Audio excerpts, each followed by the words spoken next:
Hey guys, welcome to my channel. তো এই ব্লগটা খুবই স্পেশাল আমার জন্য, কারণ আমার মেয়ে প্রথমবার ওর বাড়িতে যাচ্ছে। তো এখানে গালামাল ছিল আর কয়েকটা জিনিস নিয়েছিলাম। কয়েকদিনের জন্যই যাচ্ছি, কারণ ও ডিউটি চলে যাবে আর আমার মেয়েটা ছোট, আর আমার পড়াশোনার জন্য আমি বাড়িতে থাকি। আর ওখানে আমার একা একা কেউ তো নেই, শ্বশুর শাশুড়ি, তার জন্য বাড়িতে থাকতে হয়। তো দাদার বিয়ের সামনে, তো ভাবলাম যে যাওয়ার টাইমে একবারে আমার জন্য শাড়ি আর কয়েকটা জিনিস নিয়ে যাব।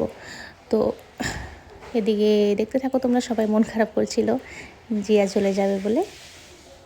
তো আমি 2 দিনের জন্যই যাচ্ছি, মানে আমি বাড়িতে আসবো আবার, কারণ আমার এক্সাম আছে। এক্সামটা দিয়ে আর দাদার বিয়ে অ্যাটেন্ড করে আবার আমি যাব, কারণ মেয়ের অন্নপ্রাশন তো ওখানেই হবে। তো তার জন্য যাচ্ছি। ঘরের তো অবস্থা নেই, কারণ এতদিন থাকা হয়নি। তো ভাবলাম গিয়ে একটু ঘর টর পরিষ্কার করে আসি, পরে গেলে একটু ঝামেলাটা কম হবে। তারপর আমার প্র্যাকটিক্যালে কিছু কাজ ছিল, তো আমার বান্ধবীটাকে বললাম যে তুই করে দিস কিন্তু।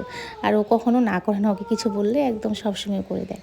তো তারপর ওখান থেকে বেরিয়ে আমরা বয়ঙ্গার দিকে গেলাম।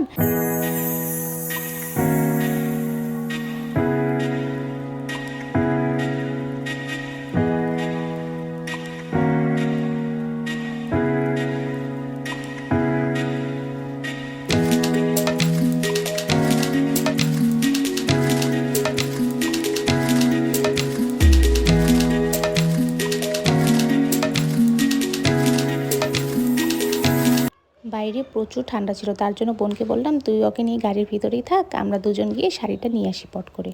তারপর আমি আরও বেরিয়ে গেলাম শাড়ির দোকানে। তো এক দোকানে দেখলাম, ওখানে শাড়িটা বেশ পছন্দই হয়েছিল। তারপর ও ওর জন্য কোট পেন নিল।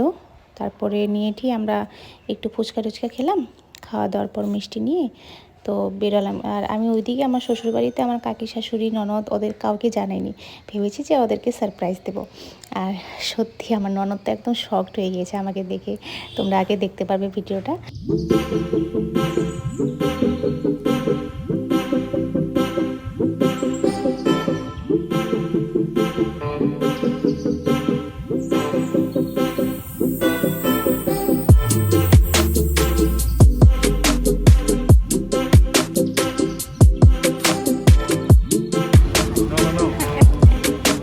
দাও দাও, বেশি বড় তো।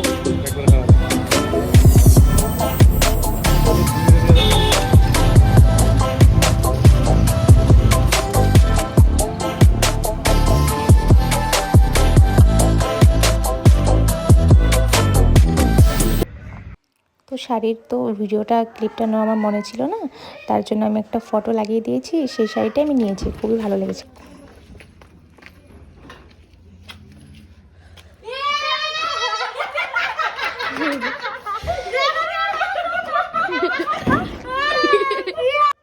তারপর সবাই মিলে রাতে খাওয়া দাওয়াটা করলাম।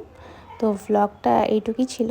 তো কালকে আরেকটা ব্লগ আসবে, আমার বাড়ির ব্লগ যেটা। তো ওকে, বাই গাইস। ব্লগটা কেমন লাগলো আমাকে কিন্তু কমেন্টে জানিও তোমরা। দেখা হবে নেক্সট ব্লগে। টাটা।